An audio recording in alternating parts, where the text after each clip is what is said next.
The digital race is on and the Philippines is at a crossroads. Faster connectivity, smarter governance, future-ready skills.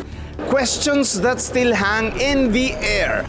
At the 51st Philippine Business Conference and Expo, business leaders, tech innovators, and government decision makers come together to map out the country's digital destiny.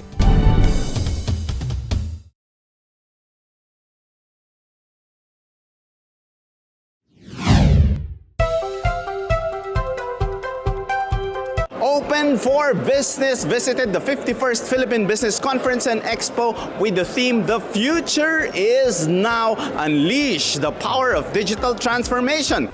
The conference set the tone for a bold and urgent national conversation. How do we build a truly digital Philippines? One that works for every Filipino, every sector, and every business size. From the opening ceremonies led by business leaders and government officials to powerhouse plenary discussions on digital connectivity, future-ready education, and innovation partnerships, the conversations were clear. Technology is no longer optional. It is essential for economic survival. As we take you inside the insights, commitments, and challenges, and why they matter to micro, small, and medium enterprises shaping the backbone of the Philippine economy. Secretary, the government is really focused on digitalization, and even the private sector, everybody's talking about digital transformation. So this one is a big step because we have about how many MSMEs here. So paano nyo matitiyak din sa DICT na itong mga maliliit na negosyo dito sa Philippine Business Conference ay makakatulong dun sa hangarin ng DICT na ma-digitalize? Alam mo, Cesar, maganda itong mga ganitong event. Kaya saludo ako sa PCCI at saka doon sa mga organizers nila. Kasi may nakita akong solution for MSME. AI, isipin mo, pupunta ka sa sari-sari store. Tapos, magsasalita ka. Siya na yung kukuha ng order sa'yo. Tapos, siya na rin ang magbubook sa ledger mo. Kung MSME ka, hindi mo na kailangan ng accountant. Tignan nyo po, nandito po yan. So, maganda itong mga ganitong event kasi it shows the world na dito sa Pilipinas, digital is taken to heart. Yan po ang utos ng Pangulo. Gamitin ng digital para umasenso ang Pilipino. I know that you also have very specific targets. So how are we in terms of digitalization? Like say for example, Wi-Fiing the country. How are we po as we move forward? Okay. Yung sa free internet in public places, ang target po ng batas dyan, 132,000. Eskwelahan, ospital, clinic, barangay hall, tourist area, transportation. Noong nagsimula po kami, medyo rineview po namin yung pricing, rineview po namin yung proseso. Ngayon po, sigurado na kami sa bawat wifi na ikakabit namin, mamomonitor po namin na may gumagamit. At siguradong hindi siya oversized, overpriced. So, nasa 8,000 po tayo magsisimula. Yan po yung base natin. Yung 8,000 na po na yan. Bago matapos ang termino ng Pangulo, magiging 132,000 po yan. At lahat ng lugar sa Pilipinas na nangangailangan ng free wifi, makakagamit po. So, wifi pa lang yun. Ang commitment po ng Presidente matapos ang 2028, makakalimutan nyo na may dead spot, makakalimutan nyo na may weak signal, makakalimutan nyo na umiikot yung kwerdas ko sa Netflix, hindi na po mangyayari yun. Secretary, one of the exciting things that happens in terms of technology is attracting foreign investors, Yes. di ba? Part of your program to attract more foreign investors to pursue, giving a lot of investments in technology. Yes, yung isa po sa pinakamalaking hyperscaler sa mundo, si Equinix. Abangan nyo po at mag-groundbreaking na po. At marami pang tulad niyan. Yung mga robot na nakita nyo, kahit na mangilan-ngilan pa lang yan, makikita nyo na. So yan, marami nag-i-invest. Alam natin na ang theme ng Philippine Business Conference is the future is now. How ready is the Philippines in terms of digitalization? Infrastructure-wise, actually, it's ready. But hindi lang naman infrastructure yan. Kailangan natin ng mga skilled workers o skilled workforce for AI, for digitalization. Yung landscape kasi nag-i-evolve. ang pinaka-importante sa mga ano na yan is that a skilled workforce, the infrastructure. Infrastructure is there. Nandyan na yung mga fiber natin, nandyan na yung mga data centers natin, ang mga AI, the academe, at saka even yung ibang telco nagbibigay na ng free AI. It's just that kailangan matrain. Di ba? Kung titignan natin ibang bansa, yung government, actually, nagbabudget sila para i-train yung mga 40 years old and above para sa AI. Parang we need upskilling, we need to Yes. teach, we need... Yes. So, yun bang, is that the way to go na people should not necessarily be concerned that it will replace them, but they have to embrace, this new... Yes, they have to embrace new technology. AI is actually not replacing anybody. It's more like it will replace those workforce that are not AI-oriented. Oh, kasi you need people to prompt para magtanong doon sa AI. Hindi naman basta-basta sasagot 'yan. Kailangan mo pa rin talagang ng tao, di ba? It's just that, di ba, kung makikita mo AI, kailangan prompting. So you need people who are skilled in your domain to make the necessary prompts or to ask the right questions. Is investing in infrastructure, is investing in training expensive, or are there specific packages for different business sizes? Ano naman yan, may scoping, di ba? Yung mga MSMEs, may mga naka-tailor fit yan sa kung ano yung mga requirements nila. Ang technology naman as we move forward, di ba, is actually enables you to do more cost efficient and faster. Ayun naman ang technology. As far as what do you do with it, di ba, iyon yung magiging result. Kung halimbawa, ginamit mo ito sa ibang paraan, iyon ang magiging resulta mo. It's just, pareho rin lang yan kahit anything, like you own a knife. Saan mo gamitin yung knife mo? You want to cook or you want to harm other people? Di ba? So, it's actually technology. Ang technology gives you the tool to use it, but you have to use it properly. Di ba? Ganun naman na yun. So as we move, as we progress, we have to embrace. Kasi if we cannot embrace the technology, may iwan na naman tayo ng ating kapitbahay. But we have to use technology properly. That's why may mga security, nagiging byword. Kasi kailangan i-secure mo rin yung network mo. You have to protect yourself. We heard the Vice President and some of the speakers talk about the future is now. So far po. What's the sentiment of the business executives that you have met so far earlier? Well, we are all in a quandary because we are being left behind, no? And therefore we would like to move ahead.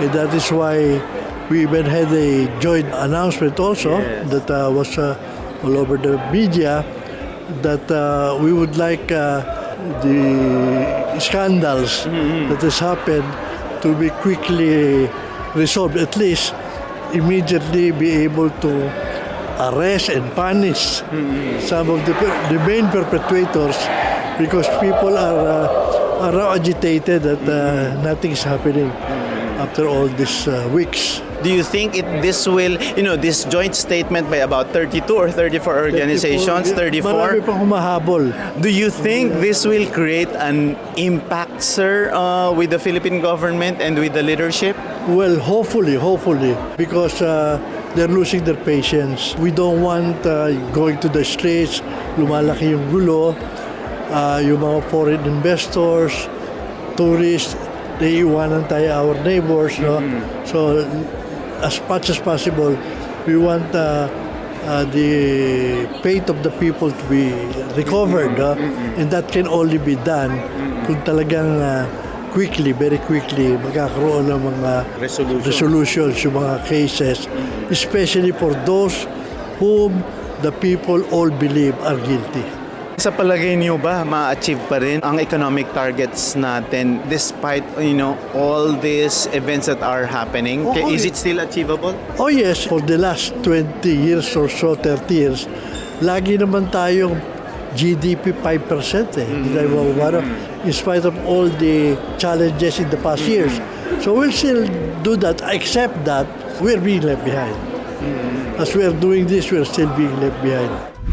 Doon sa usapan nila ngayon dito sa Philippine Business Conference, a lot of people are talking about the challenges towards digitalization. As a matter of fact, the theme is the future is now. How important, to you is digitalization as well? It's very important. It's like you can no longer just have education. Now it's important that you are educated, and at the same time you have the learnings of how to go about the digitalization of whatever you're into, whatever your business is. But we would like to think that digital transformation does not limit the people in humanizing us. It's important, Right. yeah. It's important that the human culture will still be taken into consideration. The interaction as well. Interaction as well, because we cannot survive with just all robotic.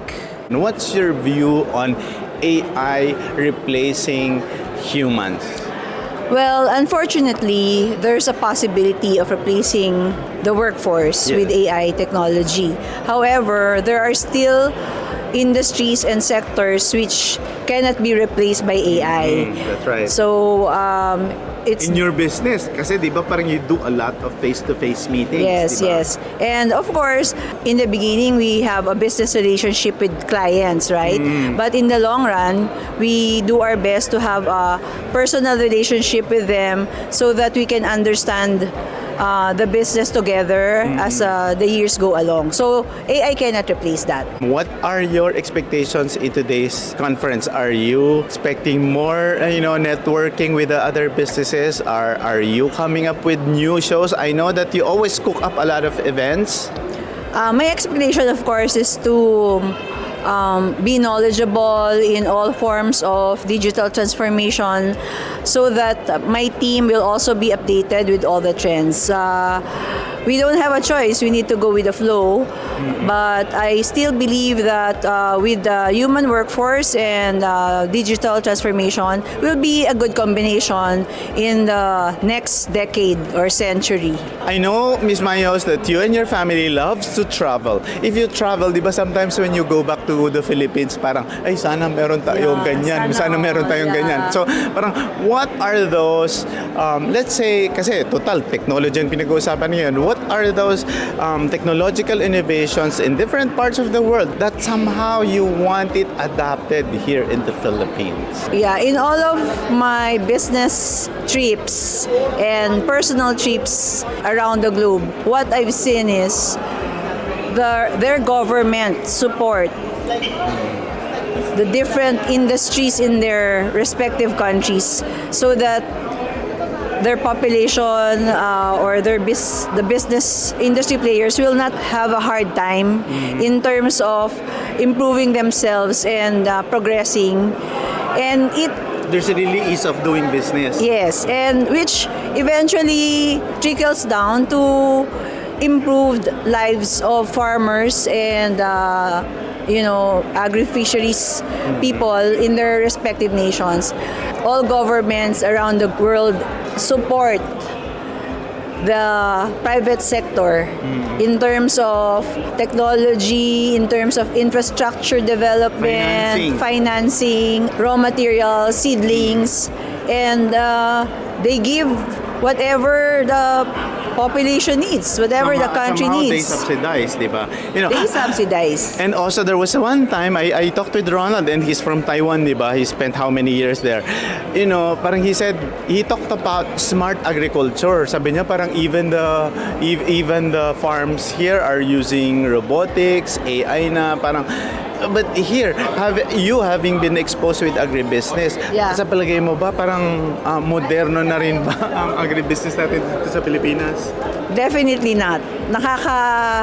Nakakalungkot na the Philippine agribusiness is really far out from our Southeast Asian neighbors. No, we've been to Taipei, we've been to Thailand, India, Vietnam, who used to be at the back of our tail years ago. But now we're all behind. What's the reason? I talked to them during the trade shows. I talked to the presidents of the associations, and they say, "Oh, we have our government support."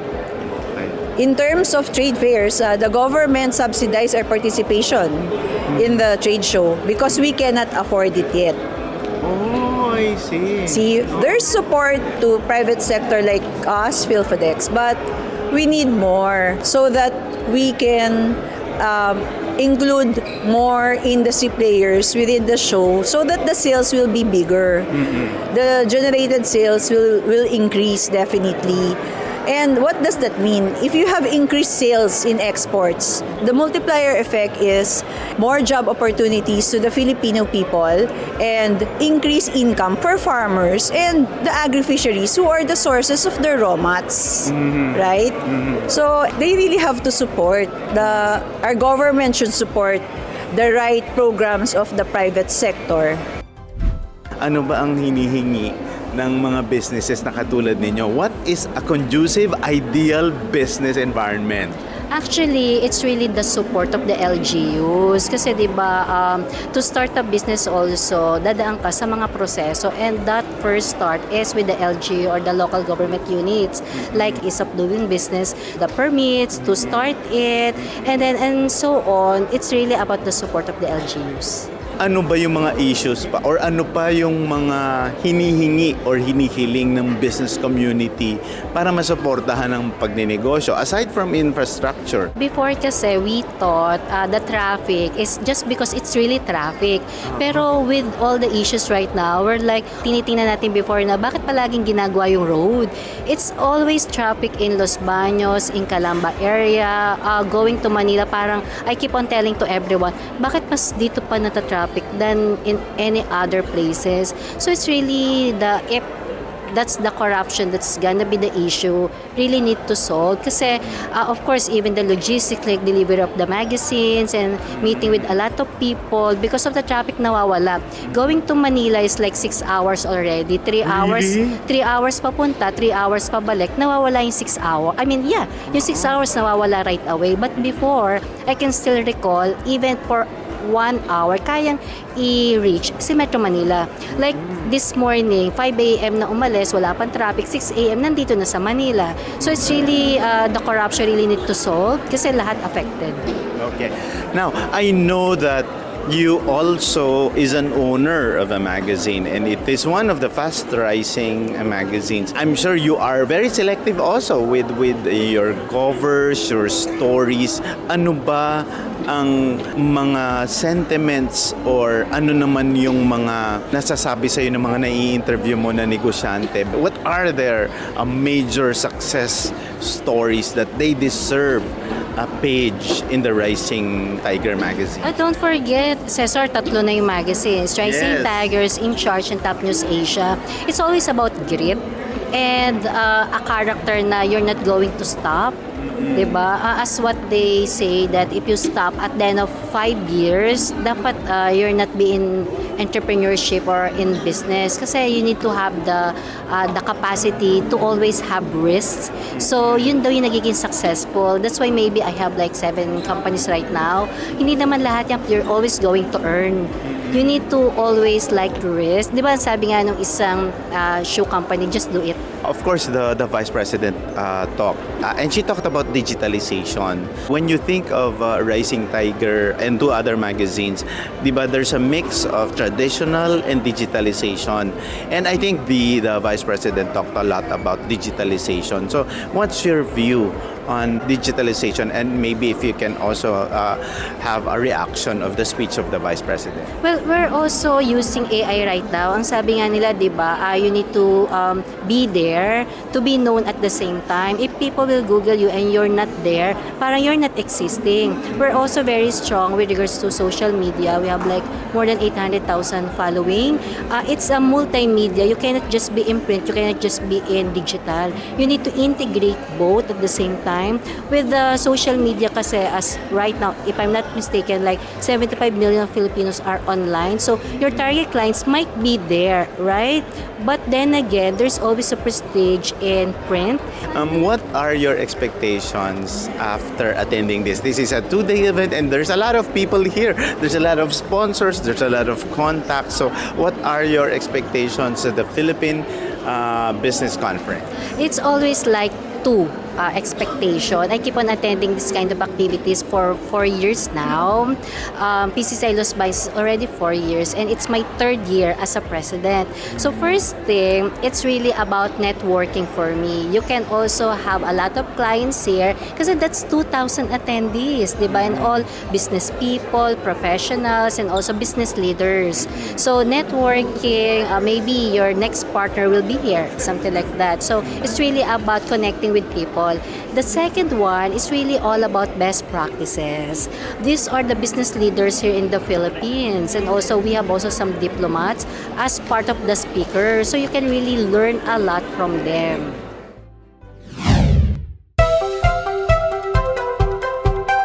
Exciting years ahead, no? Considering the challenges that we've been facing, environmental challenges, the Philippines, I think we were hit by strong typhoons lately, so we're still in the recovery mode, and then also the recent earthquake, and all these things happening in our political, environment, so I guess we want to set the right mood, especially yung theme of the business conference is the future is now, So moving forward, let's focus on the environment of the future.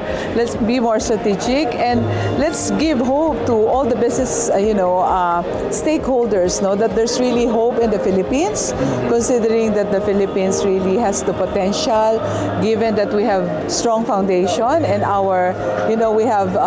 we're rich with natural sources, and one of those are our people, assets, the people, the manpower, it's quite strong, and then business, regardless of what the environment is, I guess we're still very resilient and hopeful, and then we always strategize and think of the future, So it's really very timely. The future is now, given that, of course, we want to lay a strong foundation of having strong, connectivity with Mr. Dennis Uy as the chair of the conference, and also that, the road to digital transformation. I know everybody's excited about, the AI and all this, data power and data management. Which exactly is my follow-up question, Ms. Rose. When you talk about the theme, the future is now, it's unavoidable to mention about the digitalization. Yeah. And with Wilcon, I know for a fact, because we always feature you, we follow you, we have a partnership, and thank you, for that. What is Wilcon doing in terms of making sure that you also adapt to digitalization? I know na ikwento mo na before, even before the pandemic, you were really adapting to it already. Yeah.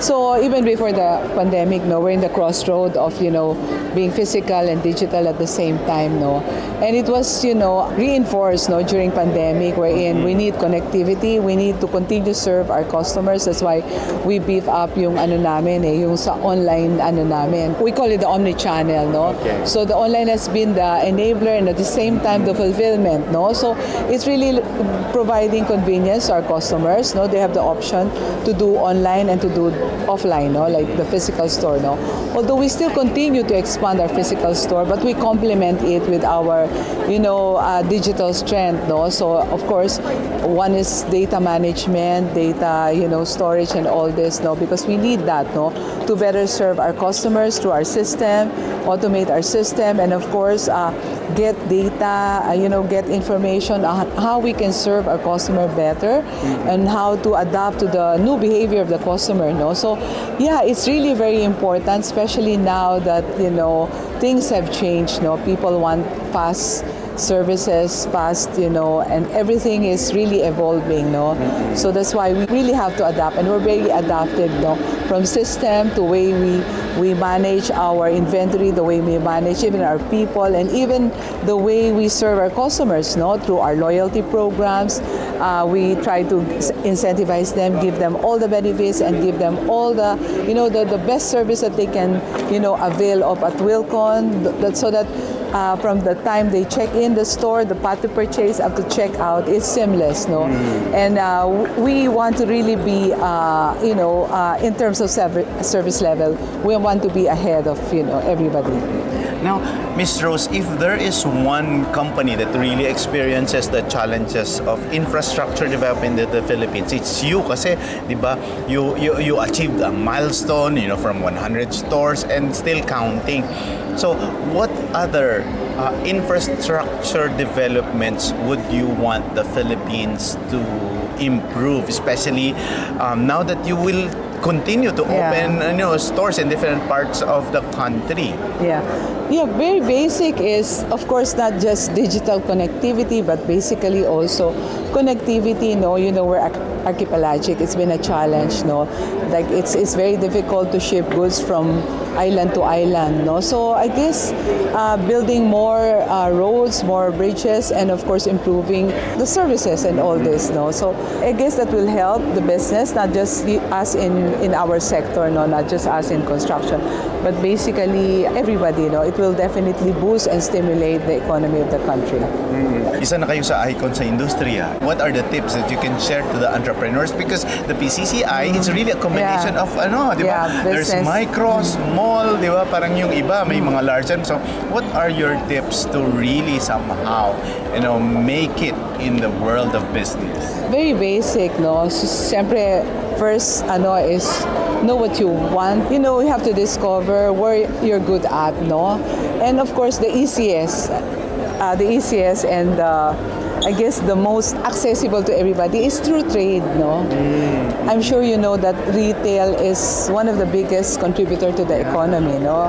A big portion of the GDP comes from retail, trade, and services, no? So, very basic, no? If you want to start up your own business, if you don't want to be employed, yung trading, magbenta ka, di ba? So, be cautious about what you want, what product. We are a big market, no? The Philippines really, because we have big population, 110 million people, no? I think there's a big potential, no? Yung importante lang, be passionate, be driven, and be precise on what you do, no? So, nihiwalayin nyo yung personal sa di ba? So, especially in managing finances, no?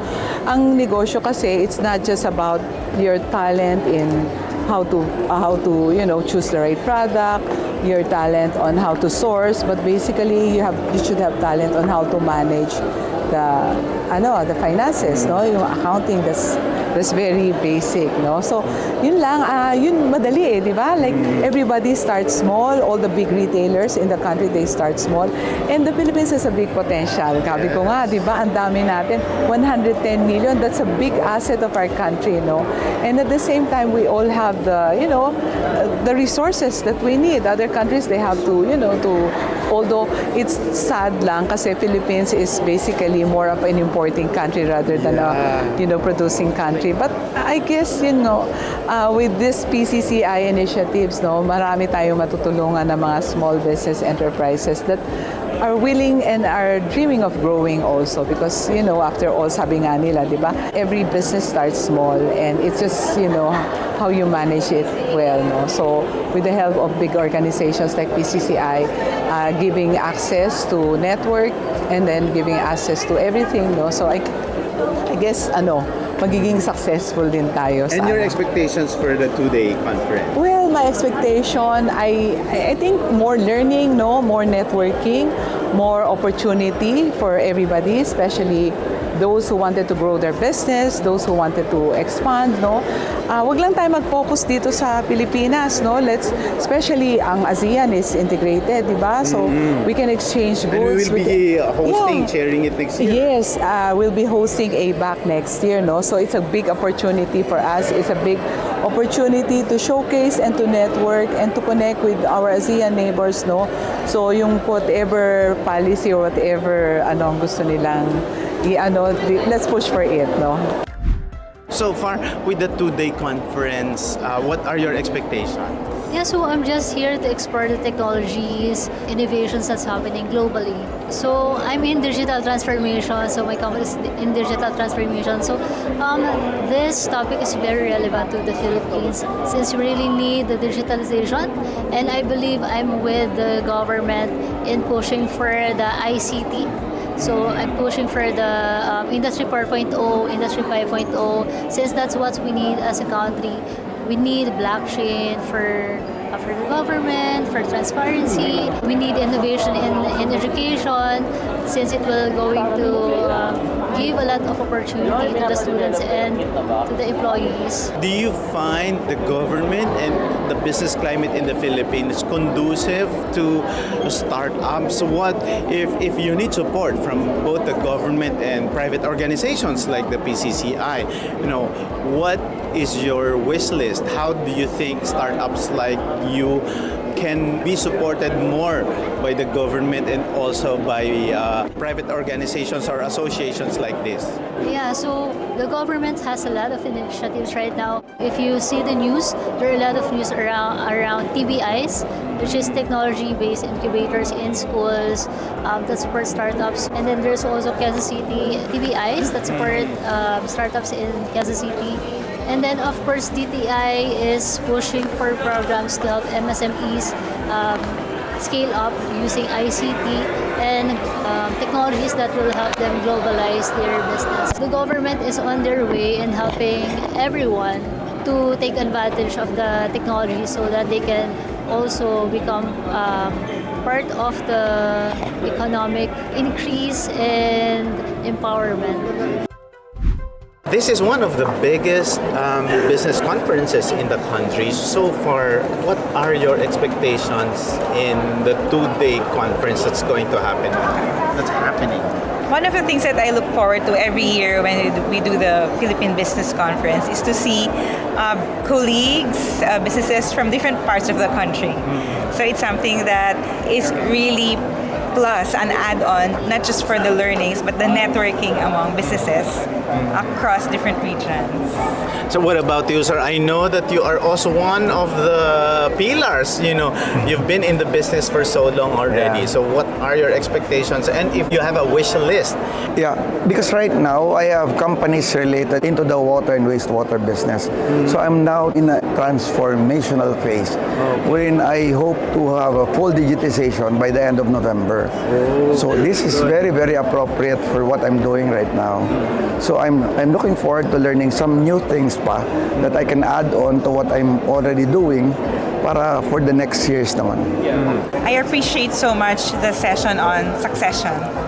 I appreciate the framework that was presented by the speaker, and I like that it focused on not just the programs, the people, the processes, and also building the next generation of leaders. So it means that you have to plan. If you want to succeed in the chamber, you have to prepare the next generation. So we're excited as we plan for as the incoming board for the next 2 years. We want to use that framework to review what are we doing that are servicing our members. Is it really something that's beneficial for them? Because if we have good programs that are member focused, our members will continue to stay with us, and we can encourage more people to join us in the chamber.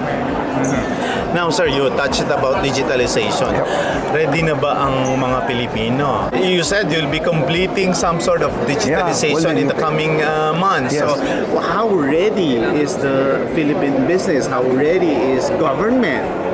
Actually, yung management also, because it's always the owner or the president of the company who should really have a clear direction towards full digitization kasi it's really a major undertaking. Talagang super major siya. So, you cannot do it half-heartedly. Hindi ka pwedeng mag-manual on some parts and then automated in other parts. So, it's not really the case. Otherwise, atras ka again. You'll go back to the old primitive ways. So, you have to do it talagang complete. In the whole system should work together. So, but unfortunately, yung internet natin is still not there fully. Unfortunately, mga business owners are not really prone to thinking forward aggressively. social media, hindi pa na tayo ganun kalalim. Even yung SAP natin, yung financial, kulang tayo. So marami pa tayo talagang bits and pieces na kulang. So I hope more conferences like this would happen para ma-fully integrate natin yung buong sistema towards, again, digitization. It's part of the main thrusts that we want to do. Because you cannot do AI, you cannot do further tech if you don't have basic digitization. So we want to make sure our members understand where they are, our members know the technology that is available, and find the disconnect so that we can build the ecosystem. Kasi it's not just the soft skills, but the infra. If there's buffering internet Meron pa rin, all the time. Diba? Very disappointing. So, because the goal is productivity, because we're all in business, we want to increase productivity. So we want to be able to set up not just the soft skills, the infra, and the whole ecosystem to push our industries for more productivity. We are the Philippine Chamber of Commerce of Quezon City. We are really bent on encouraging more members to join us. We have a lot of good programs with our president, and we are really going towards digitization. Please join us in the PCCI QC. Visit our website, pcciqc.com.ph. We welcome everyone, different kinds of industries. We welcome you. Please join us. We have different kinds of programs, even different levels of your growth or maturity as a business. So we're welcome to also for you to be part of the community in Quezon City. People management is one of the issues, and of course the support of government with regards to our people, and of course taxes and economy right now. Well, all the political maneuverings, if I could put it that way. It affects the business community. It affects especially us in the built industry. If there's uncertainties, the investors, they don't want to invest much. They would like to see certainty. They would like to see stability, especially in our political climate.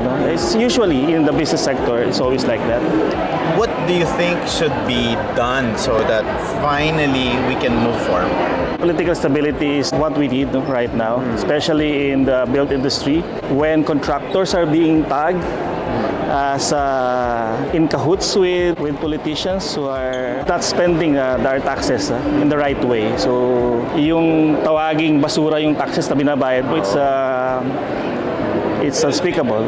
So, well, it comes to the built industry, affected din talaga kasi the contractors, especially not all architects are designers. Some of us are contractors, some of us are suppliers. So everything, as I wait and see what will happen. But of course, we are still booming in the commercial industry. It's there with the influx of the money coming from abroad. Families are gifting themselves of renovating their houses. So we're talking small scale, on that scale. But if we talk big scale, big ticket projects, especially with the government, everything is on hold. So, and they're waiting baka up to next year na yan to take up. More probably because of the issues still lingering.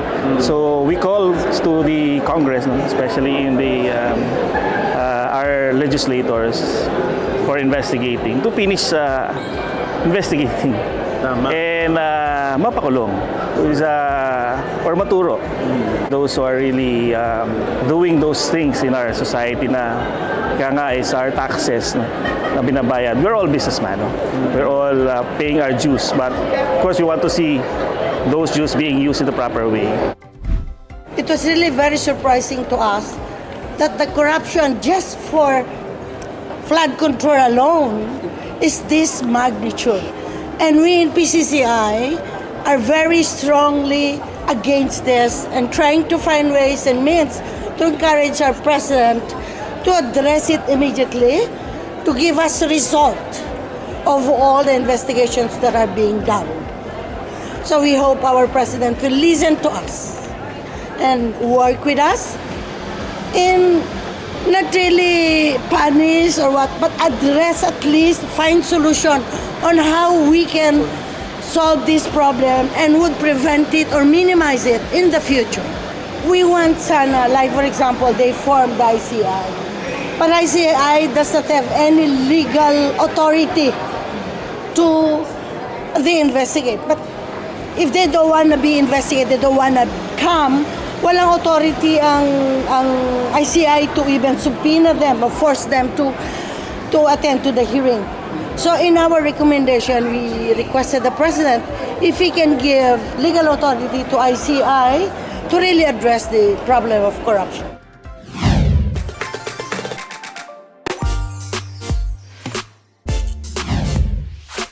And the business phrase of the week is democratization of technology. It refers to the process by which access to technology rapidly extends to an ever broader audience, especially from a select group of people to the average public. Today's conversations were bold, urgent, and necessary because digital transformation isn't just about speed, apps, or tools. It's about survival in the new economy. If MSMEs adapt, they thrive. If they hesitate, they get left behind. There is a promise that MSMEs are not alone. Government, big tech, industry leaders, and educators are working together to make digitalization not just a buzzword, but a national strategy. The challenge now is execution, and the time to act is now. Change is here, and it's digital.